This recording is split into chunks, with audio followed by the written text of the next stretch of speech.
Here's a guy who needs a god to tell him not to do bad things. This is the thing when we talk about what is moral. So quite often they'll say, well, the thing you're describing, that's all well and good, but it's not morality. Fine, then I don't care about morality. I'm not going to sit here and try to prove to you some God of the Bible or some Jesus Christ. What I am going to try to prove to you is that we need to believe in a creator, because the idea that we did all this on our own and that we can decide a moral structure on our own is not logical. Is it more logical to make up a creator and make up moral commands from this creator and pretend that those commands aren't really coming from us? And even in the clip I just showed you, Matt Dillahunty, one of the top atheist humanists of the time right now, admits the fact that morals don't even really matter. I don't know what the context of that clip was, so I don't know what conception of morality he's rejecting. I'm sure Matt has a conscience and acts according to how that conscience motivates him to behave at least some of the time. Insofar as that's the case, morals do in fact matter to him. The only reason why atheists or humanists pretend to have morals is because if they admitted to everybody that they don't, then you'd realize how terrible this idea really is.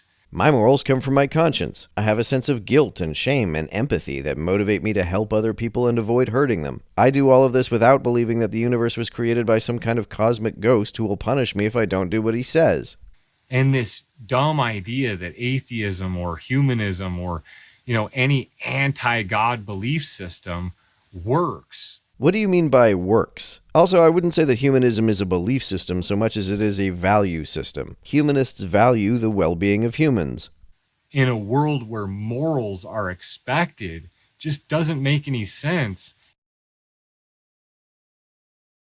2 + 2 = 4 is the analog of all human beings are worthy of provision and protection. All of them. In order for that to be the case, you would have to define a human being as anything that is worthy of provisional protection. That's the only way it would be analogous to 2 + 2 = 4, because 2 + 2 is a way of defining 4. Right. Would you agree with that?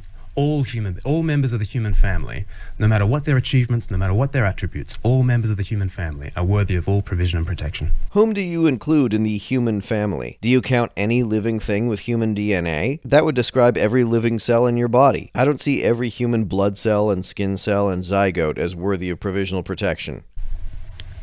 I have no idea. That's a problem.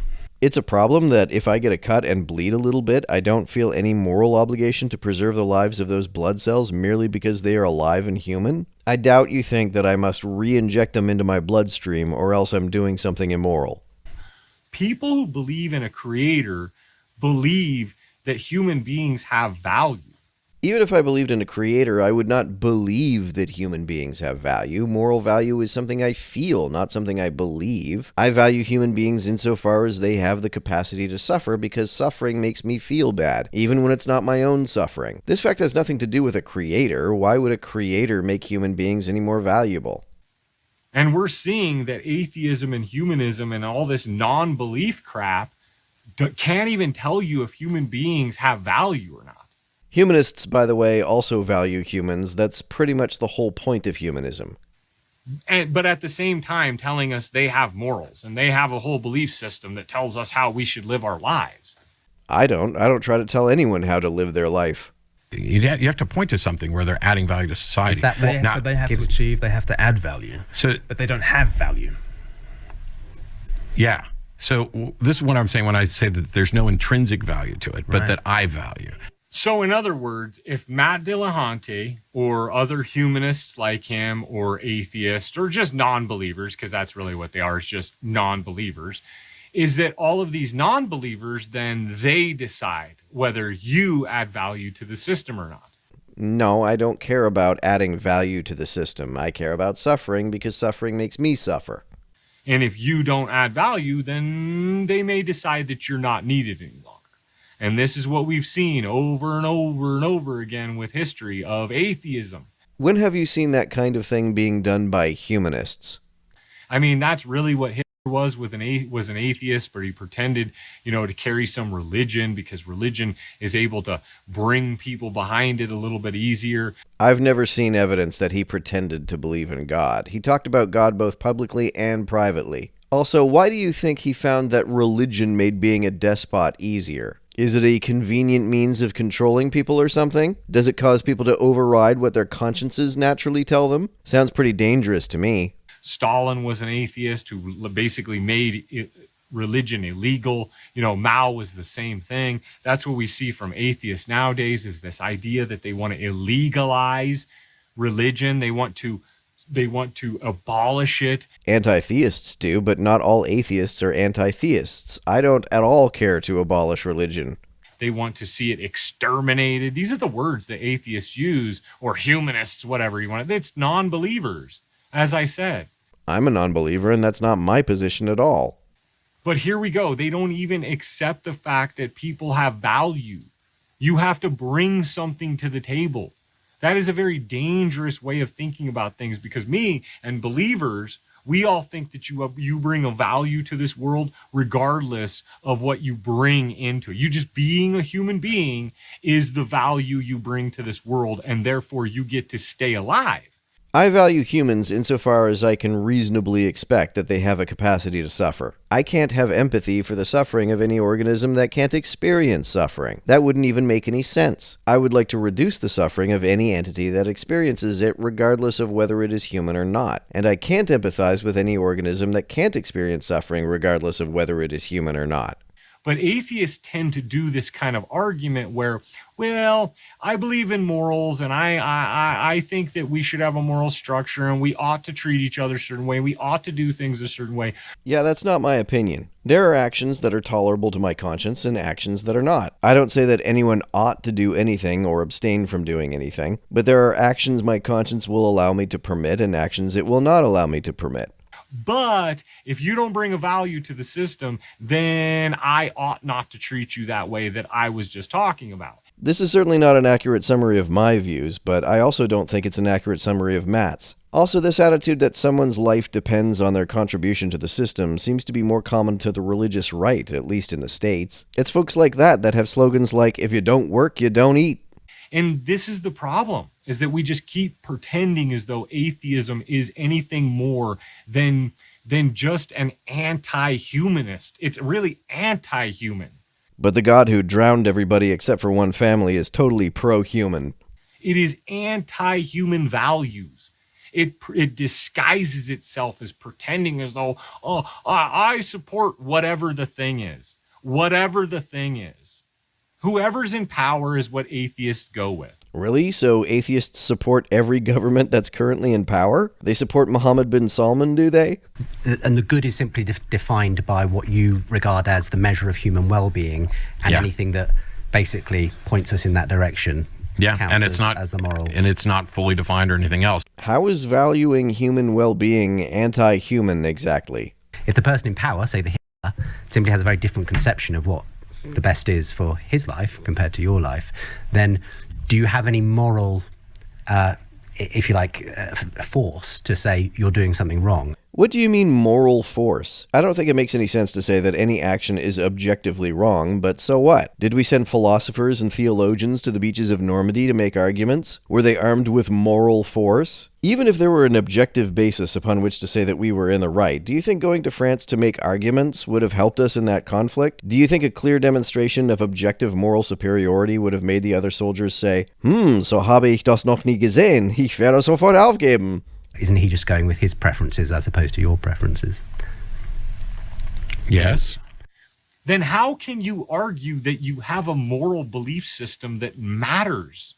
Well, I don't argue that. If I have differences with other people, we can usually resolve them by appealing to what values we share in common. There are unfortunate occasions in which that isn't possible, but I don't see how an objective moral system would overcome that. If an act is intolerable to my conscience, I'm not going to be able to commit that act, even if you could convince me that it is objectively morally obligatory. So the existence of such a system is inconsequential. If you want me to do something that's intolerable to my conscience, I simply won't be psychologically capable of it. Even if you convince me that there is a God who will punish me if I don't. So why does your system matter?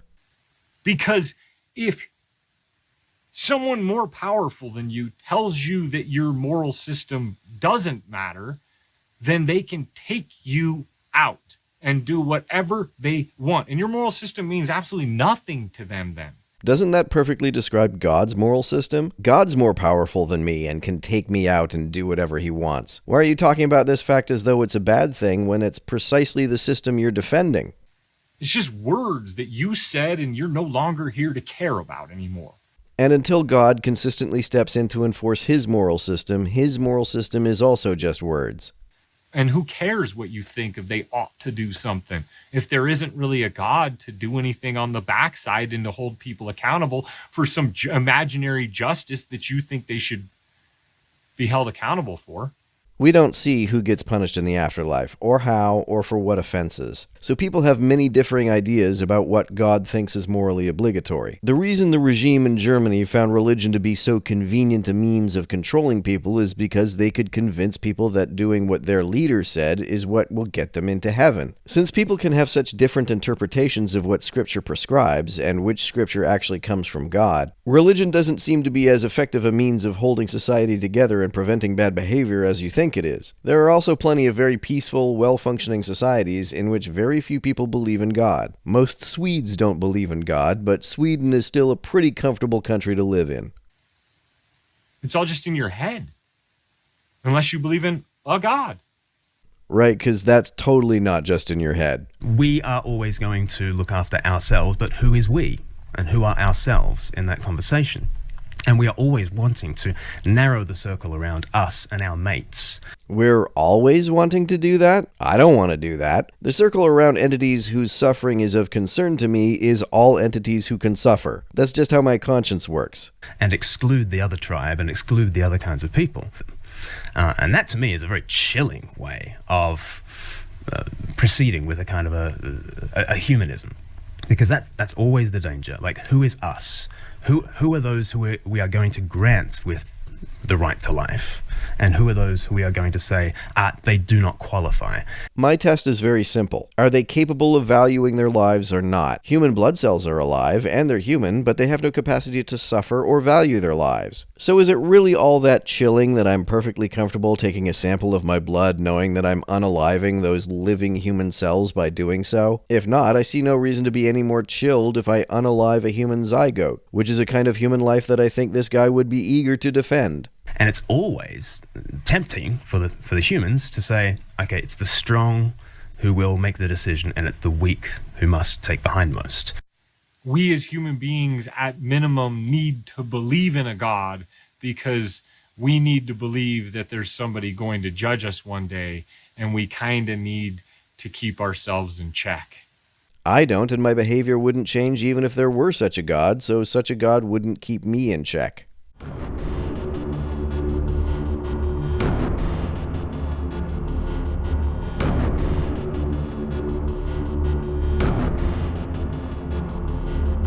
To everyone who helps me out on Patreon, you're a big help. Thanks so much.